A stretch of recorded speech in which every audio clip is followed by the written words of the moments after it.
างคนต่างรูปแบบคืนใจกันอยู่คือว่าตัดสินว่ารูปแบบมาอยู่น้ำกันเนี่ยนี่หั้นนะต่างคนต่างไปนี่นะ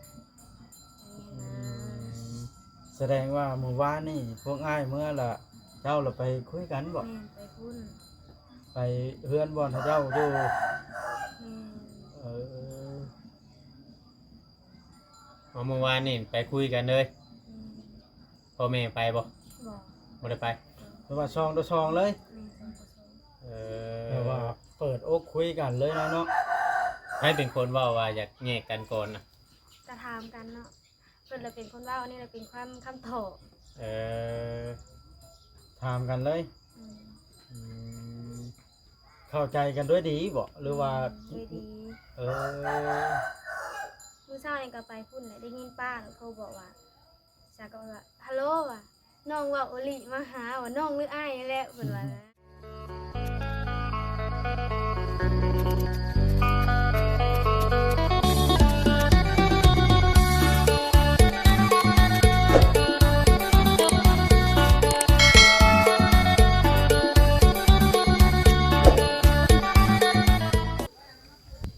โดยพี่น้องเปิดภาพขึ้นก็ได้อยู่เพื่อนลุงมืดตอนนี้ทางเฮาก็ได้เดินทางเข้ามาหาน้องแต่คือหลายเรื่องละพี่น้องเอ้ยเหตุผลที่เฮาบ่ฮู้นํและละเชื่อว่าหลายคนก็อยากฮู้ FC ผู้ที่เพิ่นถ้าเบิ่งอยู่พี่น้องเอ้ยอันเด้ตูบที่เพิ่นอยู่อาศัยเพื่อนลุงมืดก็โอ๊ตตกพี่น้องเอ้ยใหญ่อลังการอะลีอันนี้ คักใหญ่เป็นเลี้ยงนกเขาพร้อมเฮือนกระตกแต่งด้วยลายไม้กระปูดกระปีดไม้แบบไม้เนื้อดีพี่น้องไม้แกนเป็นไม้แดงไม้ดูไม้แคนหินโอ้ปะขึ้นไปเบิ้งเพิ่นได้ไปขนเครื่องขนของมาแล้วเมื่อเช้านี่พี่น้องเอ้ย ตะเรือนใหญ่อลังการอะไรนี่ยังบ่ได้ลงสีครับอ๋อทางขึ้นยังบ่ได้เฮ็ดอันปูนเนาะนี่ใช้ไม้แม่นโอ้ทางเรือนก็บ่ได้เทเป็นไม้อีกเนาะนี่อืมอันนี้น้องกระแตสบายดีตะ สบายดีเด้อลุงเต้ เป็นไงเจ็บตา เทพตาเลยครับ ให้บ่จังหวะเจ็บตา โมพลาเทพตาเปล่าอ่ะเปล่าซุมไอ้ายมาหาว่าเกิด กำลังแต่งตัวอยู่บ่ แ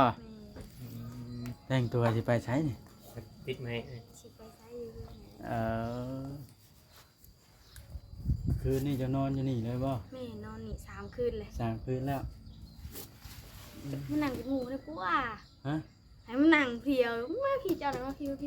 ไปนั่งเป็นหมู่แล้วปุ๊บ ไปนั่งให้ค่อยไปนั่งเป็นหมู่บ่ ไปนั่งถามแล้วมันจังนะ ต้องให้นั่งเป็นหมู่บ่ได้นะ นี่ โอ้เอาแบบนั้นเลยบ่เพียง นี่ โอ้ย นะไปพัน ฮะ จะนั่งอยู่ข้าง เอ ๆตามเรื่องราว ขออนุญาตเด้อเถอะป้าเจ้าพี่น้องเอ้ยเขามานั่งกล้องกันขออนุญาตนะเห็นว่ากล้องเพิ่นนะ เห็นคอยสิเขียนให้ ส่งไปได้ยังบ่ยืดเท้าส่งไปนั่งนู่นนั่งยากเบิ่งเด้อ นั่งยากบ่ เข้าเรื่องเลยได้น้องหลาย โอเค เพราะว่าหลายคนก็อยากเบิ่งเนาะ แม่น อยากรู้เรื่องราวได้เดี๋ยว เดี๋ยว นี้ หู นะ เรื่องราวแบบตัวจริงว่าง่ายๆจ้ะ สบายดีเด้อ FC เบัดสุคนวันนี้ก็มาฮอดจอดถึงน้องแต่เป็นที่เฮียมห้อยแล้ว แน่น เนาะเป็นอะไรน้องละเรื่องราวไผเป็นผู้ตัดสินใจว่าต้องแยกทางกันอย่างเป็นทางการ เบิด2 เบิดซองเลย ก็เลยคือไอ้ายมามื้อนี้ก็อยากให้มันจบน้ำคลิปนี้เนาะ โดย รูปแบบต่างคนต่างรูปแบบคืนใจกันอยู่คือว่าตัดสินว่ารูปแบบมาอยู่น้ำกันเนี่ยนี่หั้นนะต่างคนต่างไปนี่นะ แสดงว่าเมื่อวานนี่พวกอ้ายเมื่อละเจ้าเราไปคุยกันบ่ แม่นไปพุ่น ไปเฮือนบ่อนให้เจ้าอยู่ แม่น เออ เมื่อวานนี่ไปคุยกันเลย อืม พ่อแม่ไปบ่ บอก บ่ได้ไป เพราะว่าซองต่อซองเลย แม่คนผสม เอ แต่ว่า อ เปิดอกคุยกันเลยนะเนาะ ให้เป็นคนเว้าว่าอยากแยกกันก่อนน่ะ กระทำกันเนาะเพิ่นเลยเป็นคนเล่าอันนี้เลยเป็นความคำโถ เออ ถามกันเลย อืม อืม เข้าใจกันด้วยดีบ่หรือว่า ด้วยดี เออ มื้อเช้านี่ก็ไปพุ่นแหละได้ยินป้าแล้วเขาบอกว่าจากก็ว่าฮัลโหลว่ะน้องว่าโอลิมาหาว่าน้องหรืออ้ายนี่แหละเพิ่นว่านะ เพิ่นโทรไปนะว่าสาวบุญเพิ่นเข้าไปแล้วว่ามันน่ะ แม่นเพิ่นเมื่อแล้ว เออ เพิ่นเข้าไปพุ่นได้เพราะว่าน้องเมื่อเอาเครื่องแล้วก็เพิ่นก็ไปพุ่นเลย อืม พี่น้อง FC ในคลิปนี้ก็คือจบคลิปนี้คลิปสุดท้ายก็เรื่องน้องแต่นี่เพราะว่าเรื่องราว ถ้า มัน แม่ ก็ ว่าให้มาถ่ายก็มาถ่ายได้หักให้เว่าเรื่องใหม่อะนะ โดย บ่ให้เว่าเรื่องนี้นะ อืมมันผ่านไปแล้วเนาะ อืม แต่ว่าเราเริ่มต้นชีวิตใหม่บัดนี้ จบกันแล้ว ผ่านไปแล้ว และทรัพย์สินมูลเด้น้องหลานแบบว่าสิ่งที่คุณยัง กับป้าไปนั่นก่อนก็ยังบ่ฮู้ว่าสิเป็นของไผหั้นนะ อ๋อ อ๋อตอนนี้น่ะยังบ่ฮู้ว่าเป็นของไผ โดย มีหยังแน่คือเห็นแก่โซลาร์เซลล์มันหยังมากิน แม่นชื่อว่าเซลลน้อย ตัวใหญ่แล้วให้เพิ่นใส่ก่อน อ๋อ เพิ่นใส่อยู่พุ่น ตัวใหญ่น่ะให้เพิ่นใช้อยู่ทางนั้น เห็นข้ออยู่บ่บอกเรียงอันนี้ เห็น ฮะ คุ้มกวางอยู่เห็น เอ อื อ ม โอ้ FC ก็คือสินั่นเนาะ เห็นไหม คือสิเอาใจรอรุ่นลายอันลายอย่างพาไว้ก่อน และเลิกกันในผู้รักผู้ใหญ่เพิ่นก็บ่ได้ฮู้นำบัดนี้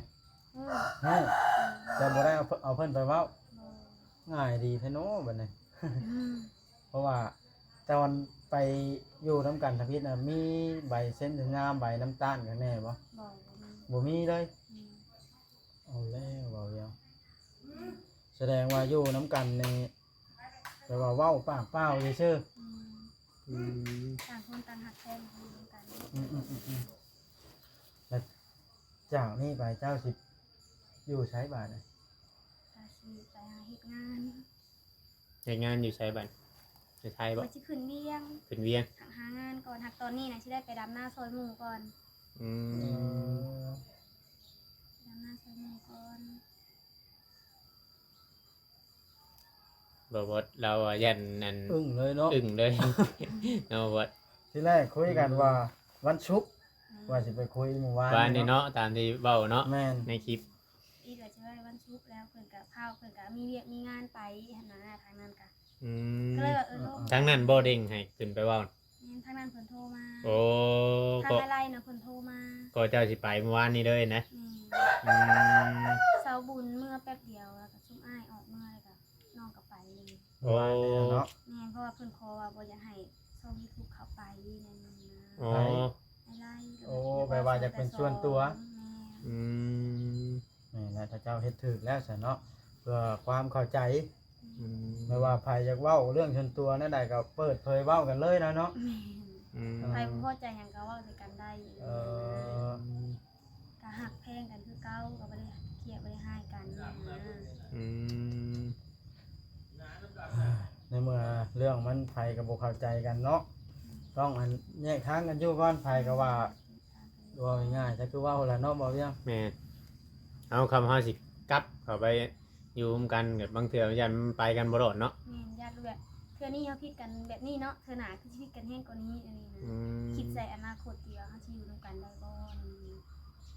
ก็คือว่าจบนะเลยแบบจบในภายในคลิปนี้ บ่ทั้งอันทั้งพ่อแม่เขาบ่ไล่เพิ่นก็บ่ได้ห้ามบ่ บ่เพิ่นก็รู้แบบเพิ่นก็ตามแต่ลูกเพิ่นน่ะนะ อืม ทางนี้ก็ตามแต่ลูกเขาเป็นก็อยู่ร่วมกันก็อยู่ได้ อืม ถ้าแม่นว่าเฮ็ดจังไดก็บ่หย่ากันบ่ห่างกันหรือแบบอยากอยู่นํกันคือเก่าหรือแบบเป็นอะไรก็สิปรับปรุงใจเข้ากันนี่หรือแบบต่างคนต่างฝืนใจนั่น อืม นี่ก็รู้แบบบ่อยากให้เว้าถึงแล้วว่ามันจบไปแล้ว อืม โดย จบแล้วกับ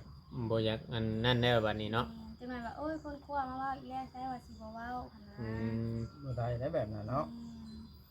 อ่าต่อว่า ไอ้สิขอถามอีกบัดหนึงอันแบบว่าถ้าว่าเฮา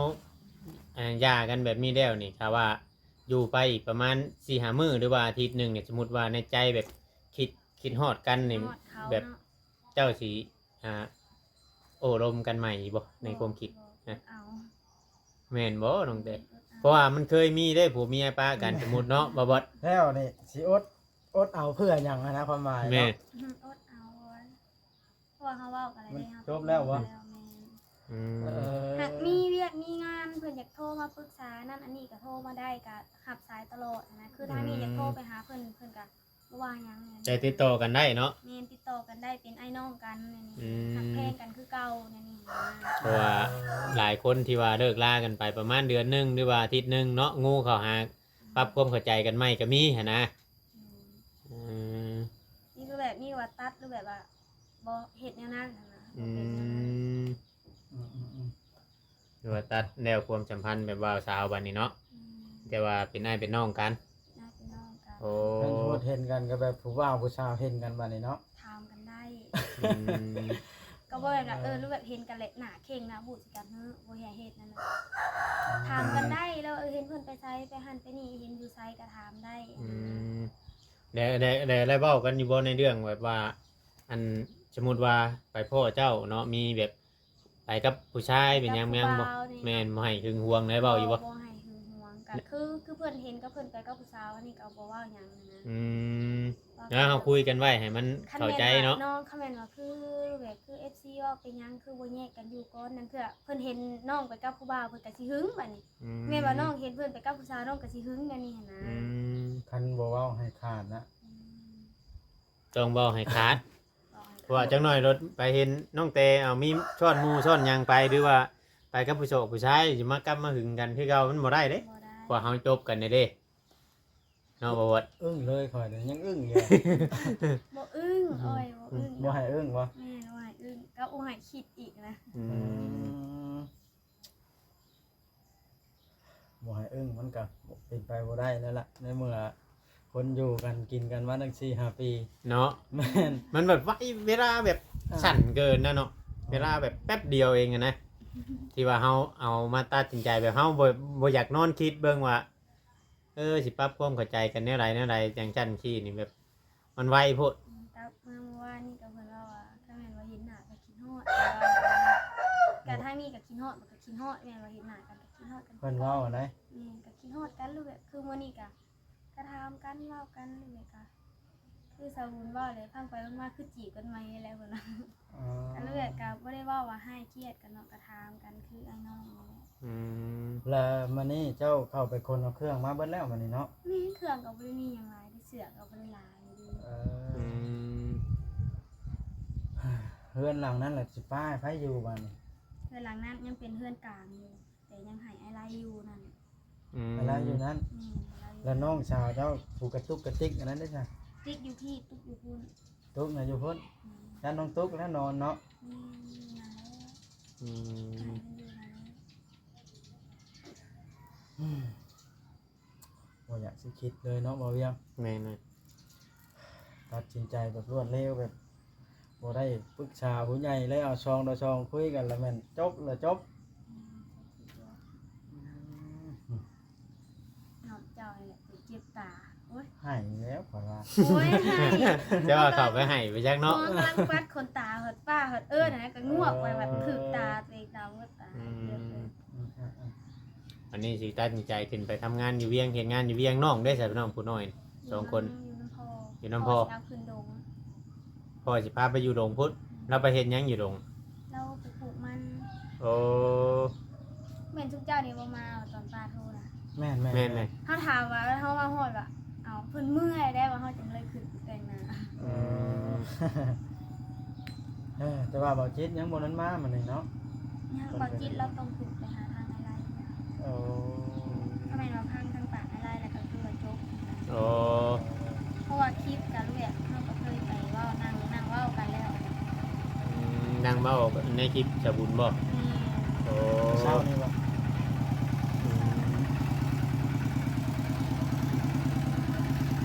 คือว่าบ่ได้เป็นเรื่องรุนแรงบ่แย่ว่าเพิ่นคุยกันด้วยความ แม่ เข้าน ใจ เว้า แล้ว ถือกันแล้วนะ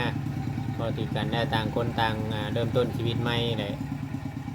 มีแต่ว่าเบิ่งน้องเบิ่งหยังกันได้เนาะทางคุณก็มีแต่ว่าฝากให้เพิ่นเบิ่งแนวใดเราก็ กะไปมื้อนี้ก็ต้องบอกเพิ่นว่าเบิ่งตุ๊กแน่หั่นนะเขาเบิ่ง เราก็บ่มาติเออเจ้าเว้ากันอยู่บ่กับเราน่ะกับผู้ตุกน่ะนะบ่เว้ากัน บ่แม่นเราบ่เว้าได้บ่เห็นเนาะ บ่เห็นบ่ เจ้านี่บ่เห็นเลย เออ นี่ก็ว่าท่านแม่นว่าเจ้าก็เบิ่งเอาเหมือนก็เป็นน้องสาวเจ้าได้แม่นอยู่นํเจ้าก็สิเบิ่งมีเงินก็ยืมเขานี่บอกนะ อื นี่ ม ก็หักปากเลยนะ เดี๋ยวเฮาสิฝากแต่บ่ไล่หลายก็บ่ได้ต้องฝากทั้งพ่อทั้งแม่แล้วนํเนาะบ่บ่ให้ฮู้จักนำกันเด้ โอ้ค่อยถ้าเป็นค่อยเป็นเบาไล่นี่ค่อยให้แล้วป่านเนี่ย หายอะไรมัน ให้บ่แล้วก็ให้บ่เออ คนต่างหายกัน เจ้าก็ให้คือกันนั่นตัวว่ามัคคล่าที่ตรงทิศตาเนาะ เอามันขีดตาเอาอีเจ้าก็โอ้ยอย่าว่าแต่เอาอะไรนี่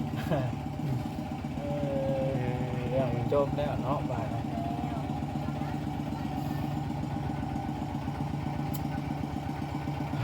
เหมือนใจนักใจได้เบาแย่ไม่ค่อยทีแรกคิดว่าสิพังเบาไล่พูดหรือว่าผมว่านี่เล่าว่ามาปรับเปลี่ยนหากันละถ้าต่างคนต่างปรับเปลี่ยนหากันละจะเป็นดีกันเปิดแล้วยังเอาใจช่วยอยู่ค่ำนิดหน่อยพอนอนเลื่อนบนคลิปว่าเอ้าว่ะ จบแล้วว่าเนาะ กันแล้ว ตรงแนวว่ามื้อมันสุกเนาะเฮาแบบบ่ได้จักว่าเราอันนะ ใครก็บอกก็ไม่เห็นนะ อ๋อ น้องขี่รถจักรไป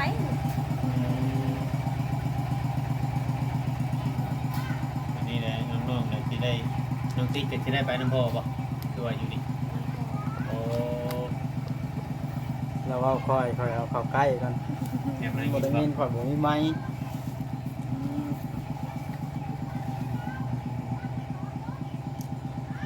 ก็เดียวว่าเมื่อเนาะถามป้าว่าเพิ่นเมื่อแล้วว่านะเอ้าว่ะคือว่าเมื่อแล้วว่ะเอาผ้ากับอยู่ไซส์ นั่งท่าในปากทางนี่แล้วเนาะ จำเจ้าเข้ามาทางใด เขาทางนี้ ก็บ่เห็นเนาะ ฮะ อาหารเปลี่ยนเลยเด้ จะได้จะอยู่ฮันเวียด อืม ว่าเมื่อแล้วโอ้ยเคยได้มา2 คน ทีมงานเพิ่นไปเวียกทั้งไม้เนาะ แม่ บ่โอลิไปใส่นะ เพิ่นไปบ้านดงพุ่ง หลวงพุงบ่บ้านยังบางหนองตะกบนี่ นั่นแหละว่าบ้านยังบ้านดงกระเตียวเนาะ ดงกระเตียว อืม เออสร้างเป็นเจ้าลำบดแน่ใจบ่ว่าสิบ่ขึ้นฮอดเจ้านะ คิดฮอดทางคิดฮอดเนาะก็คิดฮอด บ่เกินที่หามื้อดอกเพราะว่าได้ยินข่าวแล้วนี่ ขึ้นเอากันบ่ พนันบ่ ฮะ พนันบ่ ตอนนั้นแบบไร พนันหยังก็ได้เอาพนันบ่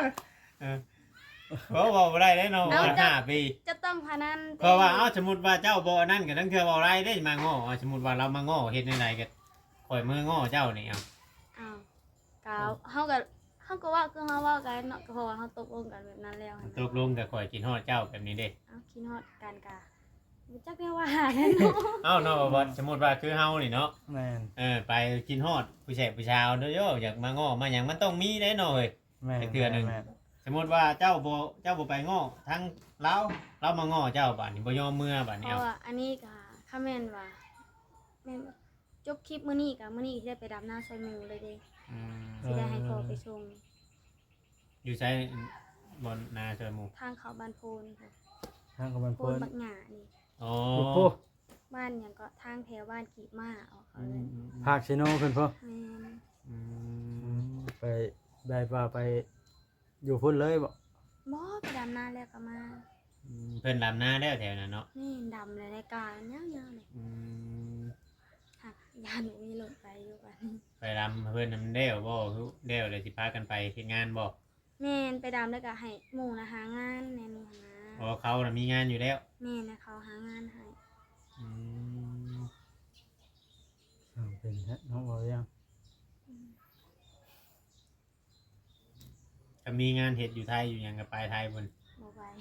ไทยบ่ไป บ่ไปไทย เป็นหยังคือบ่ไปไทย เพราะว่าบ่อยากไปมันไกลน้องแน่ อืม โรงเวียงใครแน่เราแบบเฮาอยากมาก็มาในนี้ เที่ยวไปเที่ยวมาได้เนาะ แม่น อยู่ ไป พุ่น ไทย ไป ไว้เพื่อเฮาสิมาได้เป็นปี2 ปีนะ ไปเฮ็ดบัตรอีกเนาะ แม่น ค่าใช้จ่ายในการเฮ็ดบัตรอีกการเดินทางอีกพี่น้อง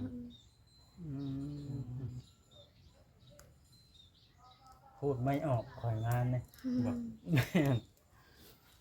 ข่อยติดตามเบิ่ง ตัวเฮาเบิ่งในหลายๆเคสบ่เห็นบ่อนเคสบ่นุ่มกับสาวด้าน เนาะ เป็นอะไรก็ ยัง บ่ได้ล้นนะบ่ได้ก็ยังมาง้อกันบ่ได้ก็นั่นกันคือเก่าว่าย่าครั้งนี้ฉีกใบน้ำตาลครั้งนี้ นั่นกันเนาะ แนวว่า อันนี้มันเพิ่นบ่มีใบน้ำตาลนั่นจิกผู้บ่าวผู้ชายอยู่นํกัน เอ้า ชื่ คนอยู่นํกันก็5ปีในยังเวลา5ปีนี่ความสัมพันธ์มันคือว่าล้นเติบได้ โดนเติบแต่อันป้องกันบ่ให้มีลูกเนาะ แม่นเพราะว่ามีน้องลายชื่อใดเราจังบ่ตัดสินใจเอาลูกเนาะ ก็บ่ได้กินยาเลย บ่ได้กินยาแล้วชักเอาบ่ บ่ แสดงว่าเว้าไล่นี่คนหมันก็บ่จักนี่ จักสิแม่นไผแด้ ว่าภายเดียวก็บ่ได้เนาะ ไผเดียวก็ว่า เบิดแล้วสิเว้าแล้วปล่อยบ่มีคันว่าจบกันแล้วก็ได้ เนาะ แม่นเพราะว่าเรื่องของเรื่องทางน้องเพิ่นก็คุยเข้าใจกันแล้วเด้เฮาก็บ่จักแน่แล้วสิต่อไปตัวที่มันก็สิยืดยาว แม่นก็จบซ้ำนี้ เนาะ คลิปนี้ก็ มันจะว่าจบซ้ำนี้แล้วข่อยเบิดแล้วสิเว้าแล้วหรือว่าบ่เวียงมีหยังเพิ่มเติมบ่ บ่มีเด้เฮาก็ได้ฟังจากปากเราเลยเด้คำสิเว้าตามเรื่องบ่ไล่ก็เราก็ไปคุยกันในมื้อเช้านี่ เนาะไปคุยกันครั้งแน่ออกคลิปหมอกยังครั้งแน่เลยทางสาบุญเพิ่นก็คือเสียงลงให้ FC เห็นนะแล้วพี่น้องเลย จังได๋วะเฮาสองคนกันว่าน้องเข้าใจกันด้วยดีแล้วนะ แม่นก็สิได้จบคลิปลงเนาะ จบคลิปลงถือว่าปิดจอบคลิปเนาะ เนาะ หรือว่าคันถ่ายคลิปต่อไปละ ว่าแนวอื่น ไปเว้าแนวผู้มาจีบเจ้าไหมบัดนี้เนาะ โอ้ยอย่าพาวอย่าพาว บ่ให้เว้าบ่ตอนนั้นก็ได้ อย่าพาว อย่าบ่ต้องถ่าย เดี๋ยว ดี มื้อก ใด ว่าเสียด มื้ อ อก ใดพร้อมเดี๋ยวโทรหาดอกอ่ะ มื้อใดอันมีข่าวดีมาอีกบอกหน่อยเด้อซะ โอเค เอาจังใดก็สู้ชนต่อไปเด้อซะ โดย ขอให้โชคดีเจ้าก็ได้ เนาะ ขอให้เจอสิ่งดี โดย ๆในการตัดสินใจเนาะ โอเคจ้ะสบายดีน้องห ส ล่ะ บายดี